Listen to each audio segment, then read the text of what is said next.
ọja ndị Igbo kenere mmadụ niile o. Unu matara n'ezie na awa anaghị agba ọsọ efife na nkịtị. Ọja ndị Igbo nọ tata iji wepụtara anyị ịma ọkwa maka akwamozu mmadụ.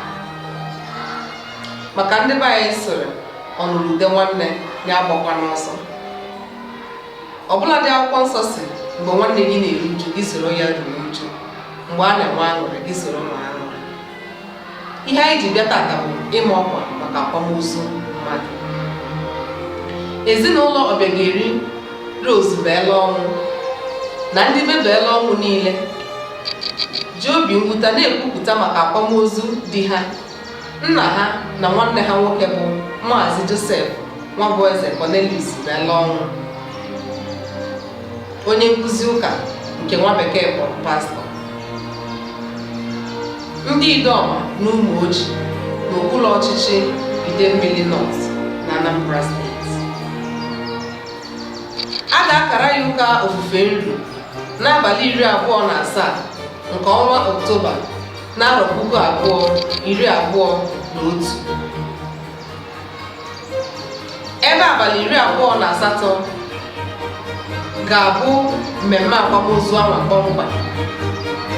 Mmemme niile a ga-adị mee n'ezinụlọ ndị be Beela Ọnwụ ka a ga-anọ mee ihe niile. Ka mkpụrụ obi Maazị Joseph Nwabueze Cornelius Beela Ọnwụ, onye nkụzi ụka, zuru ike na ndokwa ise.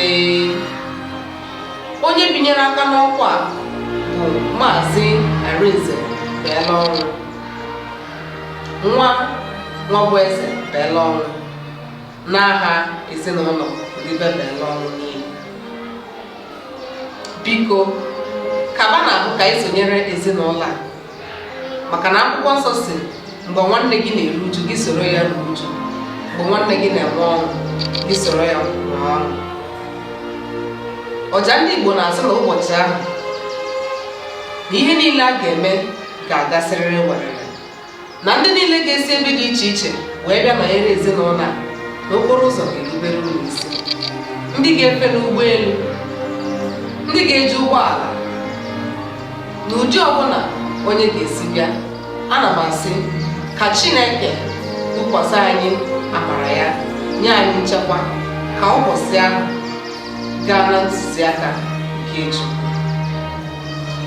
Ya gaziere gị, gị bụ onye na-anụ ozi a. Ya gazikwasịara gị, gị bụ onye na-akwado maka akwamozu nwanne anyị nwoke. M wee na-asị o, ka Chukwu bi n'igwe jiri aka ya kasie ezinụlọ Ọbịageri Rose Beela Ọnwụ na ndị be ya. Ka Chukwu gbuola unu di, gbuola unu nna, gbuola unu nwanne nwoke. Ya gaziere unu, kasie na ụmụnne m. Daalụ m. Ọja ndị Igbo si ka Chukwu gọzie unu na ezinụlọ unu, ma mee ka ya bụ akwamozu bụrụ nke ga-aga karịa ka unu si kwado ya, karịa ka unu si chee ya. Ise.